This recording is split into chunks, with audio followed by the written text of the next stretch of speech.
Hi. You can hardly see him. Okay, ready? 3, 2, 1. Welcome back to Tana Liza Talks. I'm Liza. And I'm Tana. On this podcast, we cover topics that have been a big part of our life journeys as 20-somethings, as quoted by Miss Hiza. Today, our episode is about how you'll never be done. So the idea sprouted from a car ride with my friend Diamond. I was like, I think because it was her birthday last week and she was like leaving her 20s and entering her 30s, we were talking about really deep stuff in the car. And one of the topics we talked about was on grief and healing. Recently, my grandma passed, and she knows that. So she asked me how I'm dealing with the grief surrounding that. And she started talking about healing, I think in an attempt to try to lift my spirits up. But then I told her, I think I've just accepted that healing is something that I'm going to be doing every single day. And I think this grief and this healing that I am going to be taking on every day go hand in hand, because I feel like I'm the type of person to constantly try to fight against old patterns of my life. And as a result, with grief comes healing.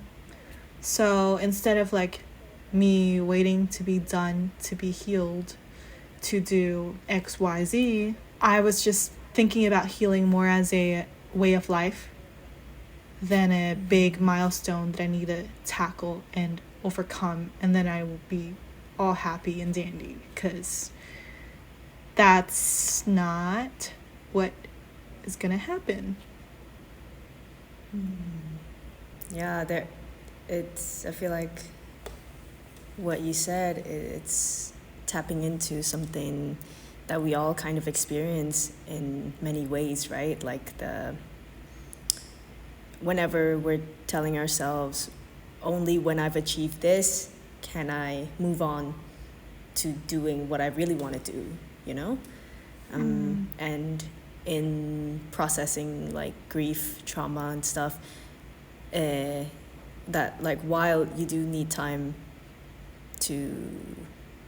you need time and compassion for yourself going through that process, like you said, it'll never be done. It's a whole lifelong journey.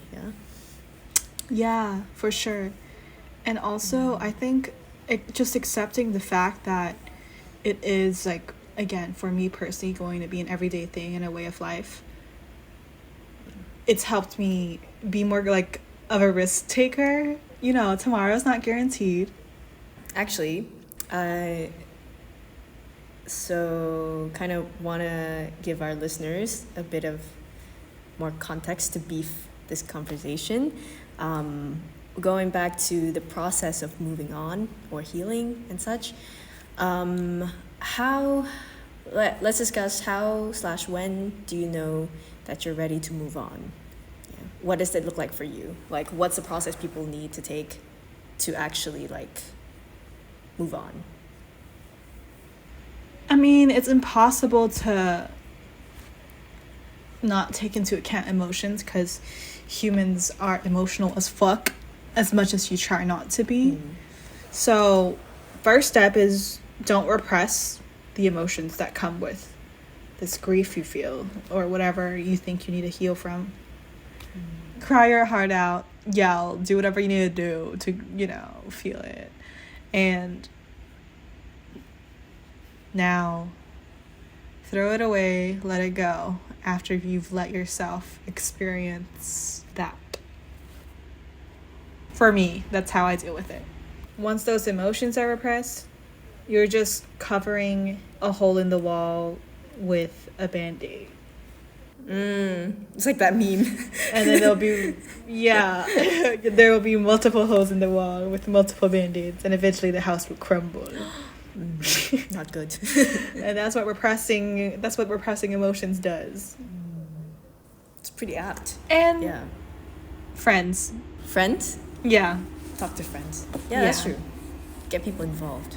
Let people know what you're going through too. Actually, it's very similar for my process of like, yeah, like you said, like having to feel my feelings being a very big one. Although, you know, I feel like I've only just learned how to actually properly feel my feelings in these last couple of years. Before that, shit, I was so numb, man. Me too, girl. Me too. Like, I'm just trying to recall how I dealt. I just didn't deal with it in the past. I think it was like, again, the repression, like trying to like not feel was not good. So much of like feeling your emotions is like really dropping back into your body and tuning in to your body. And that's why I think like exercise is a good way to unlock it, like yoga and shit, Yeah. because like all our sensations are felt in the body, and yet like I think we're ever more like encouraged to be stuck in our minds by our upbringing, institutions, way of work kind of thing. But it's important. Long walks too. Long walks help me. Just like because like in the past, I had a tendency to isolate myself in my room and just try to stay in my room for as long as possible. But that is not good. And go see some sunshine. Go get some fresh air. Get the O2. Like, step outside. Yeah. Go on long walks, touch grass, look at water. You smell the flowers. You know, vibes. Vibes. Feel feelings. Observe yourself. Observe different parts of you that come up, that arise. Because sometimes I feel like we can have so many perspectives on just one situation, you know? There is something we wrote in our docs that I think is worth mentioning. The idea that you don't need to wait to be happy or complete to do something. I think because of my anxiety and insecurities, I was led by the belief that I need to be someone to show, to prove something to the people back home. And recently, in the past year or so, I've really honed in and been like, I'm already someone right now. Like, what am I trying to prove? I'm already someone. And as hard as it was to like let that permeate in my in actually believing that I am someone right now, because older me, she genuinely did not, like, she thought it was BS. She was like, no, I'm not someone because I haven't achieved ABCD. And achievements don't make you someone. The fact that you are a human being who is alive right now, standing in this world, and you're here, therefore you are someone. Like, I think I just need to remind myself that consistently every day. And that's when I got real tired of the waiting game of when I am this, when I am healed, when I am happy, when I am someone, then I can do all these things that I always want to do. In the same way that you don't want to be living in the past, the thought process of I can only do this only when I have done this is being stuck in the future that is not guaranteed. In a way, what you described for your inner conflict and dialogue, I think a lot of us share in that feeling, because it's rooted in perfectionism, which is itself rooted in fear, right? The thought process maybe behind those parts of us is that if I just do everything right or get these things that make me appear perfect, then no one can criticize me and hurt me So I don't know. So even working through these parts of us, even working to untangle like the need to accomplish certain things before allowing yourself to do other things, which like, you know, the idea goes like, when do you know when you're done? You know, like what is perfection to you, and is that even achievable? But at the end of the day, like that part of us that's stopping us could really just be like the scared, like inner child part that needs like healthier guidance, the type of guidance that we didn't get growing up. Period. Yeah, like I catch myself still sometimes like shaming myself, like, oh, why didn't we said we'd do this today, why didn't we, must be like we're bad. And Yes. yeah, you know, we talked through the shame episode already, but like it's just not helpful. And so, you know, the work of being healthy individuals in our adulthood is like being there for ourselves, doing the things that was not modeled for us growing up, being like compassionate, being understanding, being kind. Like, we should all have that for ourselves. It's I mean, like you don't have to do anything, but I just feel like when I do speak kindly to myself and compassionately, like it just makes the process much easier. Doing things feels much easier. So yeah, Same. even in saying all this, like don't shame yourselves for having procrastinatory impulses, for having avoidance impulses. Like it's normal. You just need to give that part of you a hug and, you know, tell them it's going to be okay. And I think most importantly, like show yourself that you're there for yourself, you know, kindly. Yes. Yes. That's the biggest thing. It's like, if you won't show up for yourself kindly, who will? I'll say that if you don't show up for yourself kindly, no one else will, because you'll only attract people who like mirror the energy that you put out back to you. You know, they'll treat you how you treat yourself, I think. Yeah.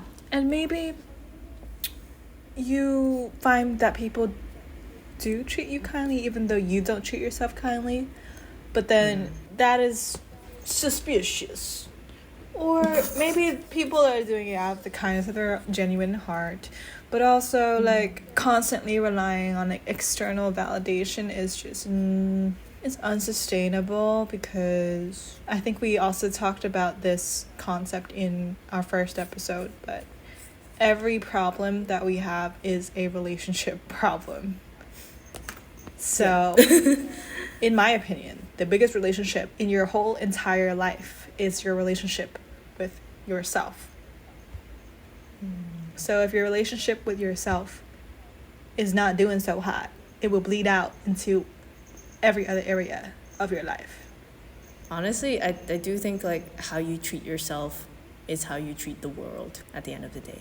And I don't know, I personally, I felt like I used to not value myself and would try to give others a lot of my energy and such, and I would think like, oh, this is obviously better because I'm trying to put energy out into the world.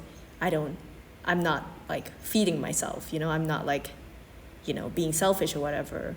But then I realized that this, like I was not meeting my own needs, and therefore I was looking for other people to meet my needs. And this, it's like you think you're being so selfless, but you're just trying to meet your own needs in other ways and putting that onto other people, which ends up being more selfish if you think about it. Yeah, exactly. Exactly. And all that ties in with reparenting yourself. Which is a lifelong journey. That's the lifelong journey. That's healing. That's it's an everyday growth. thing. Reparenting yourself is part of healing, and again, it is a way of life.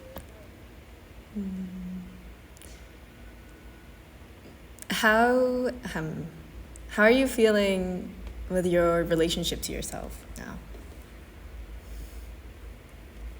Right now, I think it's mainly because my PMS is really bad, but when I'm PMSing, shame really like hits me in the motherfucking face. And it's harder to be nice to myself when I'm PMSing because just hormones and all. But besides that, I think I have reached a pretty good point in being kinder and more compassionate to myself. But there are pretty bad days where the shame rabbit hole is it prevails for a short period of time. But I think it's never going to go away, like I said, because of the extent of it being ingrained in the environment we were raised in. So, like we were talking about earlier, I think I'm learning how to deal with it better because, like I said, it's always going to be there. So it's just like anticipating and being able to sort of sit with it. Like, let me write it on a piece of paper and just like, or sit with it and observe the mean things that I say to myself. Just like let it happen. And then after I'm done, I reflect on it and I'm like, do I actually believe that? Or is that just, what? And a lot of the time, what I realize is I don't actually believe that about myself. It's just conditioning, I think, from a young age that just sticks with you. I feel you. I have a theory, and it's just a cuckoo pet theory of mine. But we're like plants that were sown as seeds in a soil, and your soil, which is your like environment, your culture, whatever's going on at the time that you were born, that's what you grew into. And no matter how lacking it is in nutrients, vital nutrients that plants need, that humans need, like, I guess for plants it's like nitrogen, phosphorus or whatever, but for humans it's like care, compassion, connection and honesty and shit like that. That may be lacking in the soil that you grew up in. And so, like, but you grew anyways, and you had to, like, adapt to your soil environment. And actually, even when you, like, transfer out of that soil environment because you grew in that context, in that soil, you'll actually seek out the very conditions that you grew up with because that's what's most natural to you. And sometimes when you don't find that in newer, healthier soils, you'll like create that. Your roots may just create that because it's looking for it. And I feel like that's why we get caught up in the drama sometimes, the shame storm. Tea.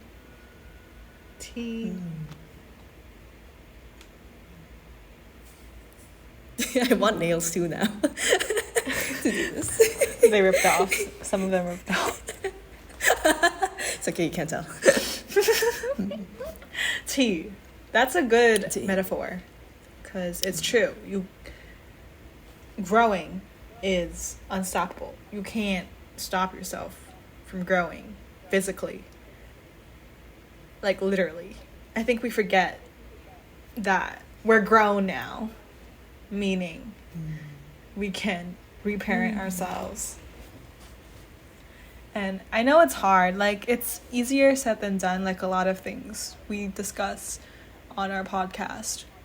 Like, have a growth mindset of like, yeah, you can grow beyond this, but then also don't be so hard on yourself to think that you can do it overnight. Right? All of this is about risk taking. do it, even if you're not 100% sure it's gonna work out. Because only when you do ballsy things do you really start to see changes in reprogramming old neural pathways in your brain. Because if you only stick with what's comfortable, if you always play it safe, secure, and stay with what you know, that's all that's going to be reflected back to you.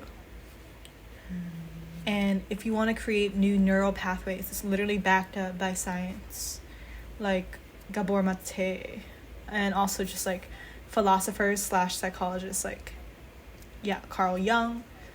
And I don't know how to classify Neville Goddard, but y'all should look him up. He's a great guy to listen to for manifestation and trying to break free from old patterns that don't serve you anymore. And I highly suggest going down that rabbit hole of figuring out how to reprogram your own neural pathways, because there is more research on it than people think, I feel. And it's possible, even though it feels like it's not. Actually, I've been taking up this like life coaching here in Siem Reap. How is that? And actually, life coaching is a really big, broad umbrella term. I didn't know they had that in Cambodia. We don't. She's not Khmer. My coach is Australian, but she moved here 8 years ago. Yeah. She's spreading her practice here, though, so I do hope it becomes available over time. But the life coaching that I'm doing right now is mostly aimed towards, she calls it living in alignment. And that is, so far, we've looked into, future self kind of visualizations, what I find to be my ideal and, my desires of the kind of life I want to live. So we look into that, and then we've been looking into my core values as a person, and we do that by scrubbing my memory to see what matters to me versus what I hate, don't like in this world, and then match them up and see how I can live my everyday life aligned with my values. And aligning myself with my values means I'll make progress towards achieving the life or living the life that I want to live, and that's just something that we can explore in later episodes as well, the process behind that, because I think it's really helped me get unstuck, because before it was really what the fuck is life, what the fuck do I want, I don't really understand, it's just so disparate. But yeah, exactly. And that's good too, because I feel like normally when these big concepts and sort of spiritual or whatever concepts, I don't know how to call it, but people think of it as hippy dippy or witchy, or what do you mean? People feel very disconnected from it. I feel like that plays a role in the misconception of it. People don't even give it a chance to hear what actual research has to say about this, and that you can apply it to your own life too, and it's not just for a specific group of people who can apply it. You can apply it, listeners. Please apply it. I recommend this guy. His name is Adil Aslam on YouTube. His videos are just in a way guided meditations, but it's just some dude recording himself on walks talking about Neville Goddard. And this is more about meditation, visualization meditation, but for more scientific research stuff, Gabor Mate's books or interviews with him are great. We will link some below as resources.